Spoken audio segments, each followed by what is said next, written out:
butcher. Ito pala yung beef topside na galing sa ano. Ito yung Epro, nakita nyo. Yan ang company niya, Silver Ferns, New Zealand. Kaya magandang quality ito. Tingnan nyo, ititrim ko itong ano, papakita ko sa inyo paano ko ito itrim. Bali, babakbakin ko itong tabahan niya na makapal. Okay? Bali, may joint ito dito. Panoorin nyo. Isahan ko dito sa ibabaw niya. Tingnan nyo yung tabahan niya mga kabutcher. Ganda. Sarap yan pang Paris. Yan o, kapal. Yan ang beef topside dito sa ano. Yan.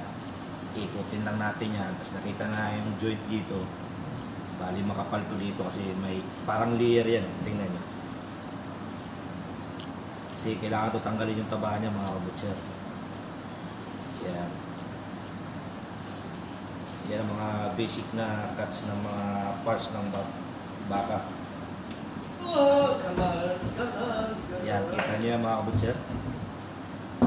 Yan ang ano niya, pinaka-top inside niya, pinaka-top round yan.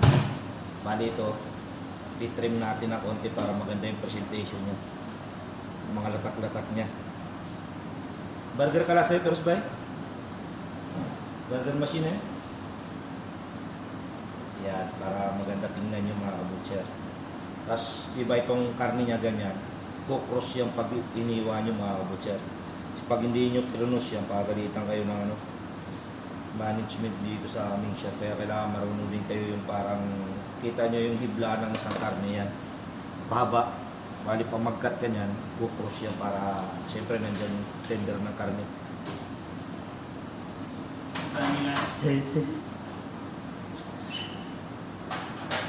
Yan, ganyan ang itsura niya mga kabutcher.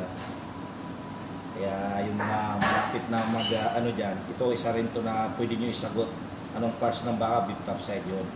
Basic na yan mga kabutcher. Alam na mag-i-interview yan. Tulad yan, okay na.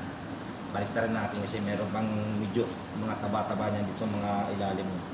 Trim din natin yan mga kabutcher.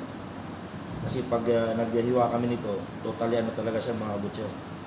Totally wala talaga yung taba niya. So talaga yung ano talaga siya.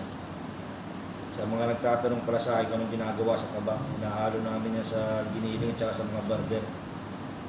Mampalasa yan mga kabutcher. Kasi tingnan nyo yung longganisa dyan sa Pilipinas. Pag walang taba yan, walang lasa yan, dry na dry yung longganisa niyan. Kaya yan. Bali, papakita ko kayo kung paano ko ito i-cross cut. Yan. Para makita nyo yung layer niya sa loob. Yan o. Napakagandang klase mga baka. Yan o. Yan ang marbleized na mga puti-puti na mga dots.